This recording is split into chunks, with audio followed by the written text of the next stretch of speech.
Hey there, welcome to Moms with Mouse Ears, your guide to the magic. If you've ever visited Walt Disney World in the summer, you know one thing is for sure, the Florida heat is real. And when you're in the theme parks all day, knowing where to find a cool, air-conditioned quick service restaurant can make a huge difference. So today, we're sharing some of our favorite air-conditioned quick service dining locations at all 4 Walt Disney World theme parks, and some helpful resort tips too. Let's start out at Magic Kingdom, where you'll find a number of air-conditioned dining spots in every corner of the theme park. Over in Liberty Square, Columbia Harbor House is one of our favorite spots. It's got 2 stories, it's air-conditioned, and there's lots of seating to sit at. Also in Tomorrowland, there's Cosmic Rays Starlight Cafe. This is another big dining space with multiple dining areas, lots of seating, and some fun entertainment too. And over in Frontierland, you'll find Pecos Bill, Tall Tale Inn and Cafe. This location also has a lot of different seating, and there is some outdoor seating here as well too. We really love the menu, so we end up there a lot. And as a bonus, if you want to sit when the parade is going on, this is a fun location to watch out a window or from their outdoor seating too. And then in Fantasyland, Pinocchio Village House is a great indoor seating location with lots of air conditioning, lots of seating, and a fun view of It's a Small World. So there are a number of locations throughout Magic Kingdom that you can find some great spots to take a midday break if you're trying to escape the heat or maybe an afternoon thunderstorm. On our full list over on momswithmouseears.com, we've also noted if there are some quick service locations that maybe have just a little bit of indoor seating but maybe not a large space. Over at Gaston's Tavern, this is one of our favorite quick service snack stops, and they do have small dining rooms on either side of the ordering area that are inside and cool. And over at Casey's Corner, right off of Main Street, most of their seating is outdoors, but there is a small area inside. It's pretty busy and there's not many seats, but it's just good to know that it's there in case you can snag one of those seats. Also, back in Storybook Circus area of Fantasyland, you can pop into Big Top Souvenirs. There's a bakery counter inside which has some great treats, and they actually just added an indoor seating area that I don't think a lot of people know about yet, so you can catch a quick break here in the AC while enjoying one of those bakery snacks. Heading over to EPCOT, you'll need to be a little bit more strategic about your stops, since a lot of the quick service locations here are either booths or have outdoor only seating. Some of our favorite air-conditioned spots that are inside are over at Sunshine Seasons, which is in the Land Pavilion. This is a really large seating area and great if you're going to be visiting Living with the Land or Soarin'. And they also have some treats that are great during the different festivals and different seasonal times of year. Once you head over into the World Showcase, there's the Le Halles Pisteria in France, and also Regal Eagle Smokehouse. Both of these locations have indoor seating that is pretty ample. As you go around the World Showcase, there are a couple areas like the Lotus Cafe, which is in China, and also Summerfest, which is back in Germany, which maybe have some covered areas, but they aren't necessarily indoors. And then also, as you head around, this isn't always open, but if you visit the quick service in Mexico and order your food before about 2 or 3 p.m. in the afternoon, the regular table service, which is right next to it, you can actually go inside and just bring your food in there and sit down before that restaurant has opened. So as long as it's not a time when that restaurant's open, that can be a great spot to cool off in the AC or eat your quick service from the La Cantina, which is right next to it, and head inside to get some of that shade. During festival time periods, the Odyssey Pavilion is indoors and has a large seating area, and as you head over into World Discovery, the Connections Cafe and Connections Eatery, which are connected to each other, are really large indoor seating areas with AC, which are perfect to sit down and take a cool-off break.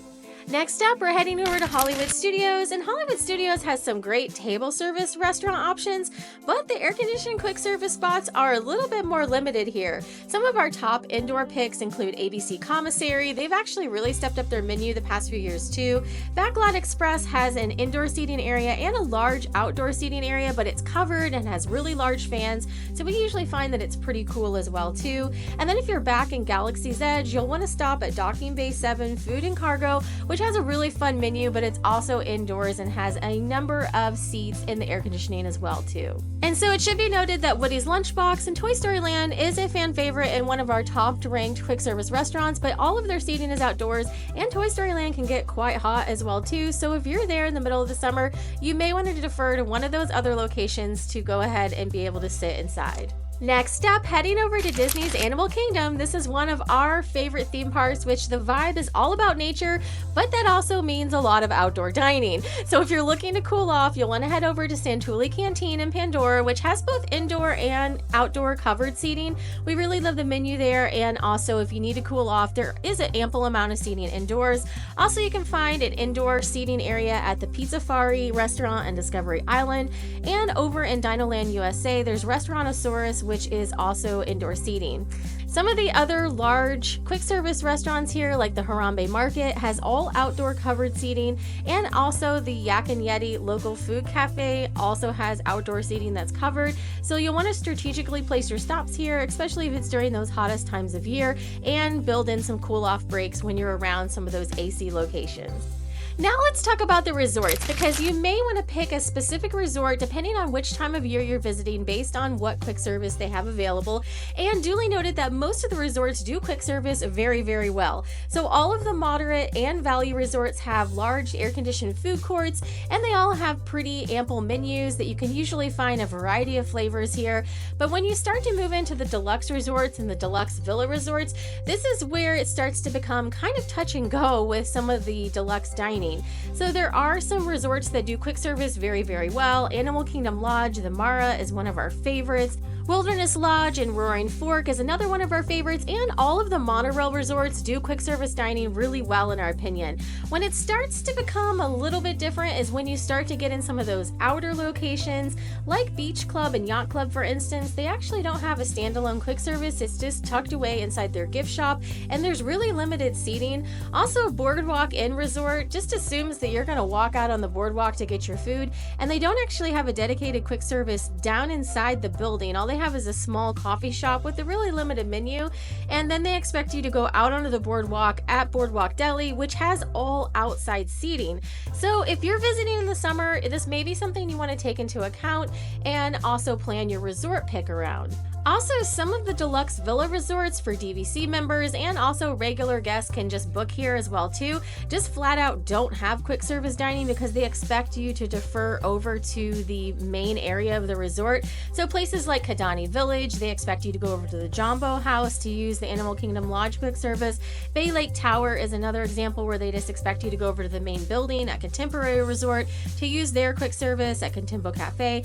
And same thing at Boulder Ridge Villas, they just expect you to go into Wilderness Lodge. Some of these are closer than others, so it's, maybe not that big of a deal, but there are some villas like Old Key West that have literally only outdoor dining. So again, if you're going to be visiting at those hottest times of year, check out our list to compare all the different resorts and see what they have for quick service if this is a big consideration for you. So hopefully this has been a helpful comparison. We also have our free printable guide that you can get on momswithmouseears.com, so you can grab that at the link below in the description box.